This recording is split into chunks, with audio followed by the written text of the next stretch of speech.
¿Qué tal? Sean bienvenidos a Leyenda Urbana MX. Aprovechando que este domingo 19 de febrero ya estaré en Monterrey participando en el Paranormal Fest, en este episodio quiero adentrarme en una de las leyendas regias más populares y aterradoras que existen. Una que quizá en otros lugares de la República Mexicana no es tan conocida. Me refiero a la leyenda de la Casa de Aramberri. Eso sí, tengo que advertirles que el episodio estará un tanto fuerte, porque todo se deriva de un atroz crimen real. Se recomienda discreción. A través de los años, muchas leyendas urbanas, históricas y de terror le han dado la identidad cultural a México. Semana a semana, haremos un recorrido por todas ellas. Esto es Leyenda Urbana MX con Ismael Méndez.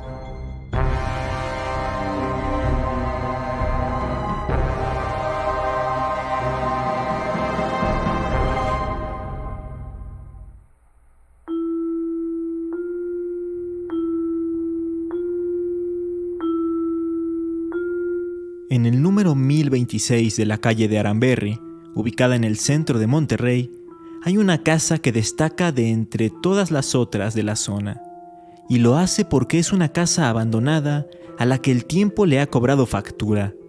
Se ve desgastada, erosionada, vetusta, casi en ruinas, llena de grafitis y, sobre todo, muy pero que muy tétrica.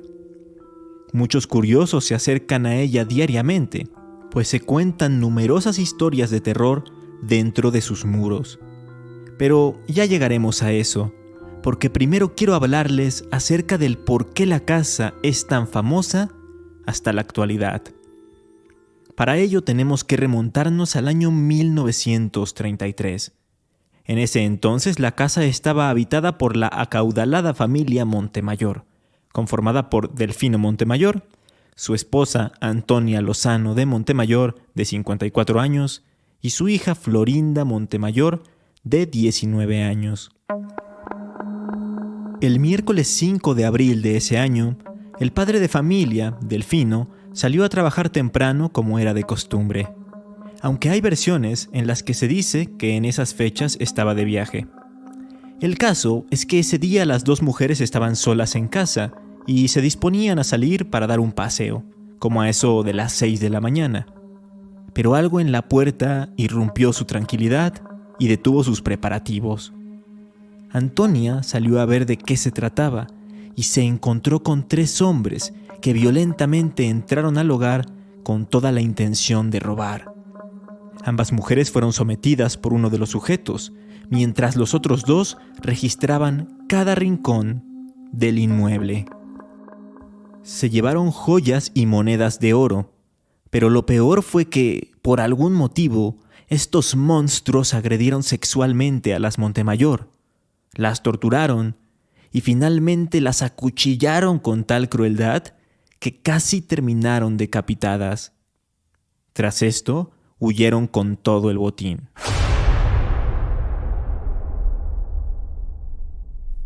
Delfino regresó a su vivienda alrededor de las 6 de la tarde, pero cuando lo hizo, se encontró con una escena dantesca. La casa estaba completamente desordenada y halló a su mujer y a su hija tiradas en medio de un mar de sangre. Evidentemente, estaban muertas.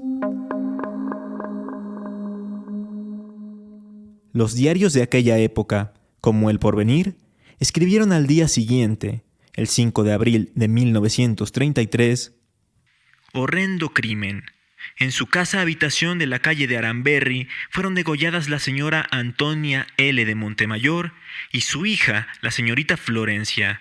Les robaron 4,000 pesos en oro.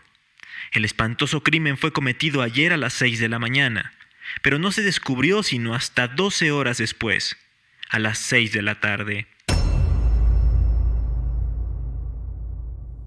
Antonia y Florinda fueron sepultadas en el Panteón de Dolores de Monterrey. Quiero abrir un paréntesis aquí, porque seguramente los más avispados de ustedes se habrán dado cuenta de que yo menciono que la hija se llama Florinda, pero el periódico la nombra como Florencia. Su nombre correcto es Florinda, y esto lo podemos constatar en su tumba. En su lápida se puede leer ese nombre. Una vez aclarado esto, regresemos a la historia, porque después de los hechos, inmediatamente comenzaron las investigaciones para dar con el paradero de los asesinos. Las primeras indagaciones determinaron que ni las ventanas ni la cerradura de la casa habían sido forzadas, por lo que se podría tratar de alguien conocido al que le habrían abierto la puerta con total confianza. También hallaron algunas huellas cerca de los cuerpos de las mujeres. Pero las cosas tuvieron más claridad gracias a nada más y nada menos que un loro. Así es, supuestamente la familia Montemayor tenía a un loro como mascota, mismo que no dejaba de repetir una frase después de los trágicos sucesos. No me mates, Gabriel, no me mates.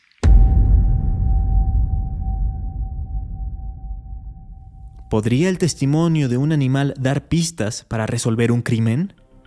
Recordemos que los loros solo repiten aquellas cosas que escuchan decir a los humanos. Es decir, hablan por imitación, no es como que ellos articulen sus propias palabras. Entonces, seguramente al momento del crimen, alguna de las dos mujeres pudo haber gritado desesperadamente eso. No me mates, Gabriel, no me mates. Esto quiere decir que, efectivamente, la familia Montemayor conocía a un tal Gabriel, quien habría sido uno de los autores del asesinato. Hay quienes dicen que este detalle del loro nunca sucedió y que el crimen al final fue resuelto solo por la astucia de los investigadores. Pero lo que nos interesa en este momento es saber quién era ese tal Gabriel.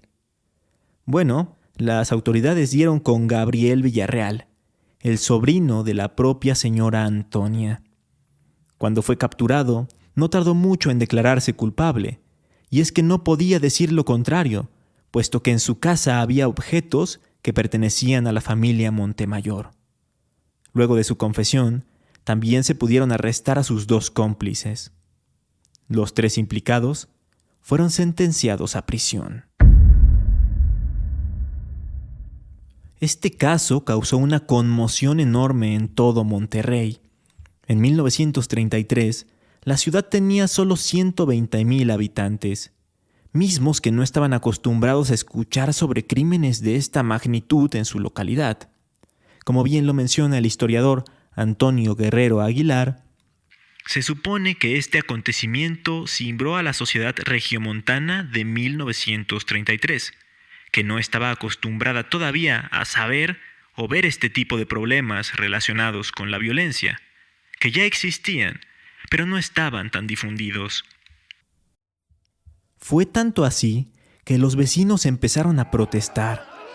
Incluso se cuenta que había grupos de personas merodeando en las instalaciones de la policía, con el objetivo de linchar a los delincuentes. Se hizo una presión social tan fuerte que las autoridades optaron por aplicar la llamada Ley Fuga en el municipio de Suazua durante un traslado. Para quienes no estén familiarizados con el término, la Ley Fuga fue una medida que se empezó a utilizar en el Porfiriato y que consistía en una ejecución fuera del marco de la ley. Era una acción llevada a cabo por los cuerpos policiales, quienes simulaban la huida de un preso para poder ajusticiarlo. En pocas palabras, la policía acabó con la vida de los tres culpables, argumentando que se habían querido fugar mientras eran trasladados a otro lugar.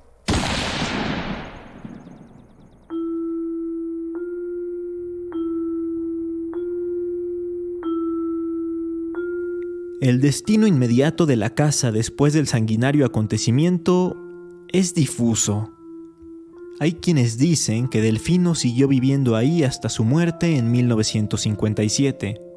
Otros que no quiso volver al domicilio y quedó abandonado desde entonces. Y unos más afirman que la vivienda se rentó en varias ocasiones y que hasta fue utilizada como clínica dental y que no quedó desocupada sino hasta el año de 1985. Lo que sí se sabe es que a raíz del crimen empezaron a suceder cosas extrañas, tanto dentro como en el perímetro de la casa. Y por cosas extrañas me refiero a fenómenos paranormales.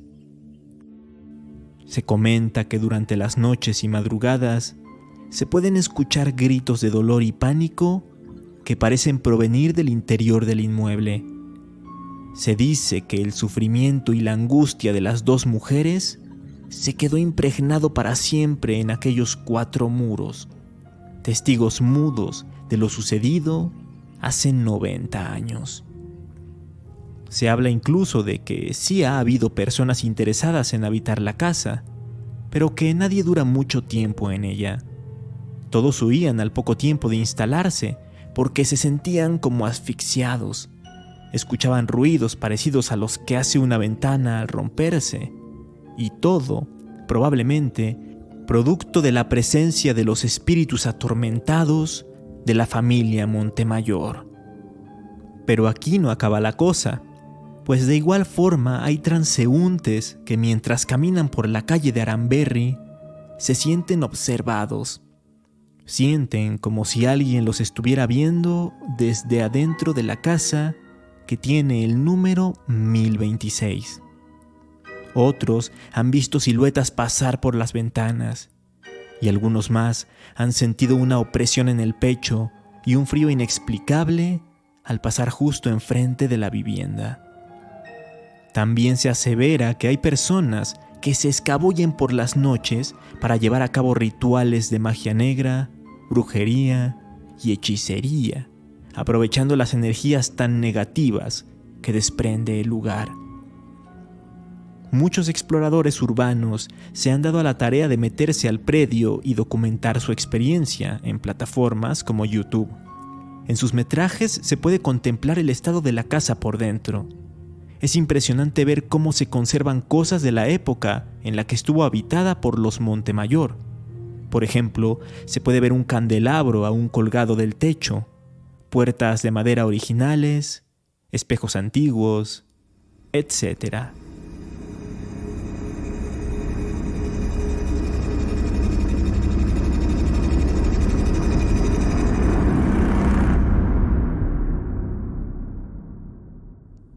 El crimen y las cosas que se cuentan a raíz de él ha sido tan sonado localmente que hasta se han escrito libros, como el de Eusebio de la Cueva, que se llama El crimen de la calle de Aranberri, mismo que se publicó muy poco después del crimen, solo un mes después, de hecho, en mayo de 1933. Lo menciono porque es una especie de crónica mezclada con novela negra, pues con la información que se tenía en aquel entonces se trató de dar sentido a los hechos. En la nota introductoria que se puede leer en la edición del libro realizada por la Universidad Autónoma de Nuevo León, se señala lo siguiente. Eusebio de la Cueva, escritor y periodista, se une a la conmoción de la sociedad regiomontana de aquel tiempo, y ante el horror de los asesinatos de la señora Antonia Lozano y su hija Florinda Montemayor, perpetrados el 5 de abril de 1933, ve la oportunidad que le da la práctica de su oficio y escribe su versión de los hechos, con referencias de primera mano. El resultado es esta novela negra breve en donde el autor trata de darle sentido al crimen, explicar los motivos de los asesinos y al mismo tiempo muestra a los personajes determinados desde el principio por un hálito de tragedia. También aprovecha para elaborar una estampa de la época, sobre todo de las clases trabajadoras. Si les interesa leer el libro, pueden descargarlo de forma completamente legal y gratuita en la página de la Universidad Autónoma de Nuevo León.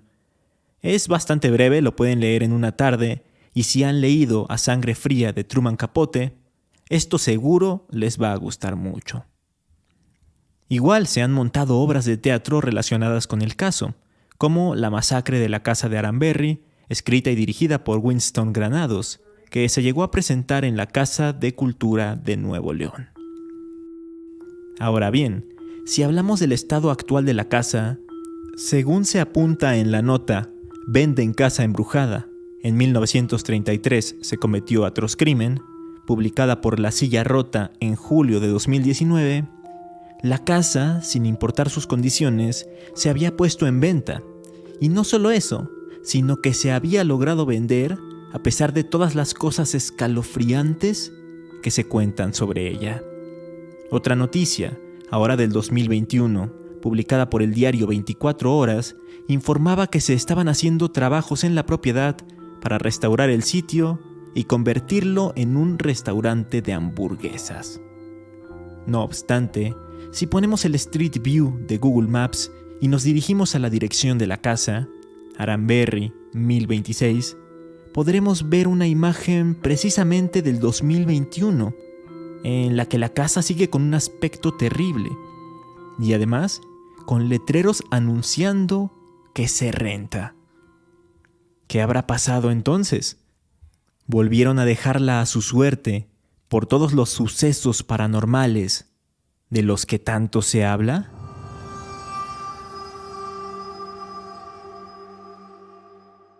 Si quieren conocer más historias aterradoras de Monterrey como esta, los veo el domingo a partir del mediodía en el Club de Leones, porque ahí en el Paranormal Fest voy a contar más relatos parecidos que les van a helar la sangre. Habrá boletos en taquilla ese mismo día para quienes no han adquirido su entrada. Por cierto, si no me siguen en redes sociales, háganlo, ya que ahí publico dinámicas. Hace unos días regalé unos boletos para el evento.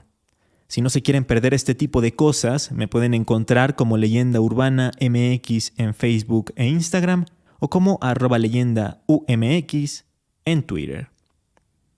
Espero que les haya gustado esta impactante historia.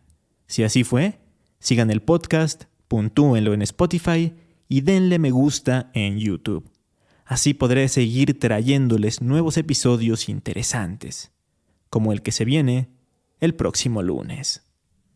Hasta entonces.